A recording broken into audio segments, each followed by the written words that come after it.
नुकतेच सोलापूरच्या एका शासकीय महाविद्यालयात घडलेल्या प्रकारानं सर्वत्र संतापाची भावना व्यक्त केली जाते। शिक्षणासारख्या क्षेत्रात सर्व धर्माचे विद्यार्थी ज्ञानार्जन करतात। अशा संस्थेत सर्व धर्मांना समान वागणूक मिळणं हे शिक्षण संस्था प्रमुखाचं काम आहे। जिथे विद्यार्थी चुकतो तिथे त्याला शिक्षा दिलीच पाहिजे। वेळप्रसंगी कठोर पावलं उचलली तरच अशा प्रसंगांना सामोरं जावं लागत नाही। बोटचेपी धोरण स्वतः घेऊन याबाबत आपणच प्रोत्साहन द्यायचं आणि स्वतःच यामुळे होणाऱ्या कारवाईला सामोरं जावं लागतं। असाच प्रकार हिप्परगा तलावाजवळील एका महाविद्यालयात मागच्या वर्षी घडलाय। या प्रकारात प्रिन्सिपॉल यांनी घेतलेली बोटचेपी धोरण अंगावर आले आणि ते स्वेच्छानिवृत्ती घेऊन समाजाप्रती निष्ठा दाखवली। मात्र जे दोषी आहेत त्यावर कारवाई करण्यास कुचराई केली। आता या ठिकाणी नव्या प्रिन्सिपलची नियुक्ती झाली आहे।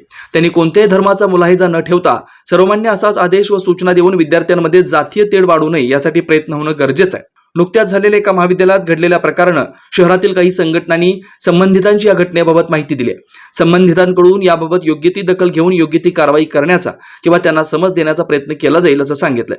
सण उत्सव व लोकसभेच्या निवडणुकीच्या पार्श्वभूमीवर शहरातील वातावरण बिघडू नये यासाठी संबंधित विभागाकडून प्रयत्नशील असल्याचं समजतंय। Shri Markandey butterfly garden Montessori English medium school play group ते 4थी पर्यंत सीबीएसई पॅटर्नच्या शिक्षणासाठी आजच प्रवेश घ्या।